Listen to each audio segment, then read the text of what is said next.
We played a lot of games in September, but why are these our favourites?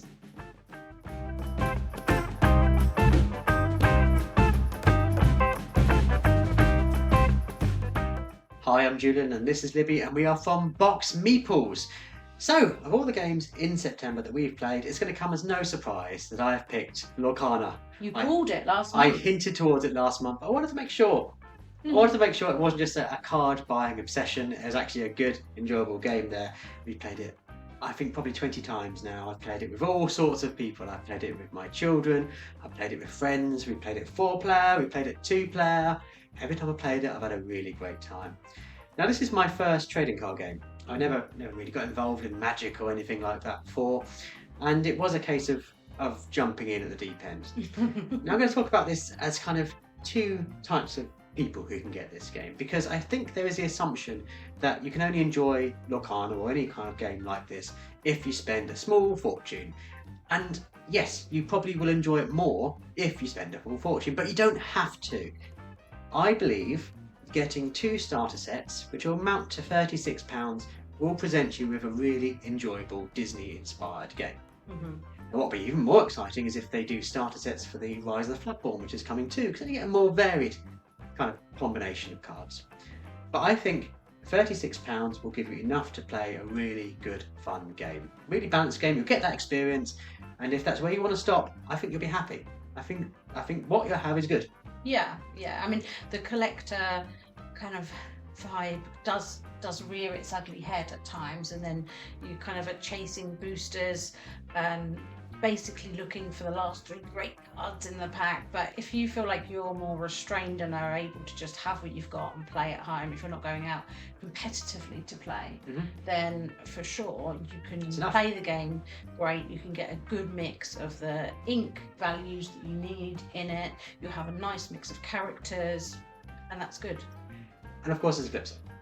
There is that collector mentality. There are going to be those people who look through all of the cards and go, I need to buy 4 bells, and to use her in a game I'm going to have as much ink recycling as possible to get those into play.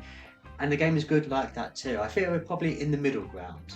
We've got a lot of cards. We've been very fortunate to get our hands on I think all of the kind of first 2 tiers, the common and the uncommon. I think we've got all of those, and also enough to have 4 of each one in many occasions. So we have a quite large selection of cards, and we can now start tailoring our decks and playing more to our strengths. So we are very fortunate in that way.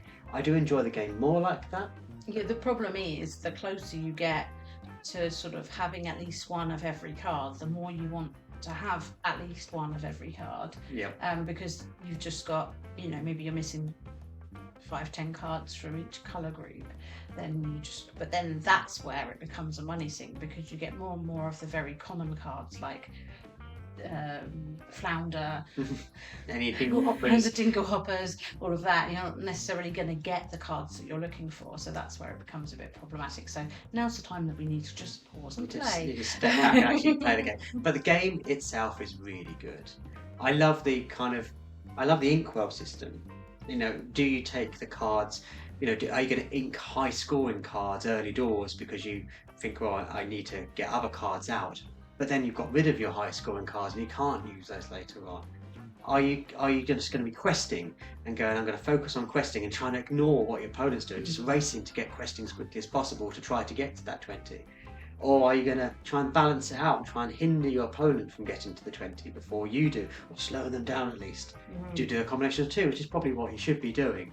But I love that it's not solely aggressive, and I think that's what makes it good for family play, because it can be quite devastating is if you just dismantle someone else's entire hand by playing really aggressive characters. So I do like that kind of combination of achieving something, going on those quests, while also taking out those annoying Moana cards that someone seems to be playing. And there are different ways of playing. I played one game with my daughter where she played a load of low scoring cards, and I didn't have a way of getting rid of those. I didn't have the cards that would get rid of, blanket bomb those, which meant that on a subsequent turn there's nothing I could do to stop her from winning. And seeing her reaction when she did this reminded me of why I enjoy playing this hobby as a whole, because she was so elated that she'd best study at this new game entirely through her own planning. And it's lovely to see that, and it's lovely to share those moments. And I think it's things like that that promote a great game to being something you really remember playing. And so, Lorcana, it's been fantastic for me. My pick is a game that I wanted to play for a long time, Anachrony. Now, this is the copy that I have, but we were very lucky and got to play the massive big box, super duper, big mechs, deluxe version with all the fancy tokens and the coins and the bits and pieces there. I mean, it looked amazing on the table, didn't it? It's pretty smart. Yeah, it's a game that's been on the shelf of shame for not a huge amount of time compared with some others, but it's been on my wish list prior to that for a long time. I remember quite some time ago that I saw a Dice Tower list of top 10 Euro style games, and I think Tom Vassold listed it as his number one, and I thought, oh, well, I like a Euro game.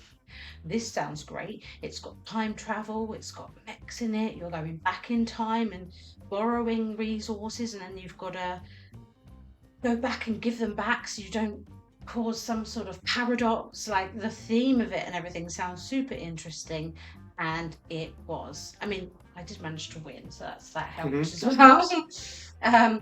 But you're needing to have water to be able to do stuff. You need to get different resources. You've got to manage your sort of time, and in terms of what resources you've maybe borrowed and things like that, and you've got to be able to give them back before you end up causing all these paradoxes. You've got to build out buildings, and you've also got these sort of asymmetric powers, so between you're all able to do things slightly better in a different direction. So I was quite good with water, so I was managing to maintain a good amount of water throughout the game. Other players were really struggling to get that, but then they were more able to perhaps get out buildings easier than I was and things like that. And so I think it has a lot of variability in it. It certainly have lots of levels of thinking and puzzle and getting all your ducks in a line, which is the kind of game that I really enjoy. And as I mentioned, the mechs and everything in this were fantastic. It was just one that I'm now itching to get back to the table again and again, and I know that there's some, I mean, I know I've got this version, but I know there's other bits and pieces that you can get for it. It's always good when a game you want to play for so long does measure up for those expectations. Yeah, I can see it being up there when we do our top games of the year.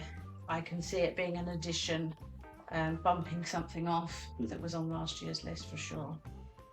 But what's been your favourite game of the month? Do let us know in the comments down below. What games you really enjoyed? Have you played Lorcana? Been enjoying that? Have you played Anachrony and thought, yes, I understand exactly why you're saying all these wonderful things about it. I love it too. Do let us know in the comments down below. And if you're looking to buy games, best place to go is your friendly local game store, and for us in the southeast of England, that is Chaos Cards. But don't worry if you want to pick up Lorcana or Anachrony at Chaos Cards, because they have a fantastic website. They do indeed. And we've got a discount code in the description down below, which you can use to save yourself some money at the checkout. For now, we'll see you next time. Bye.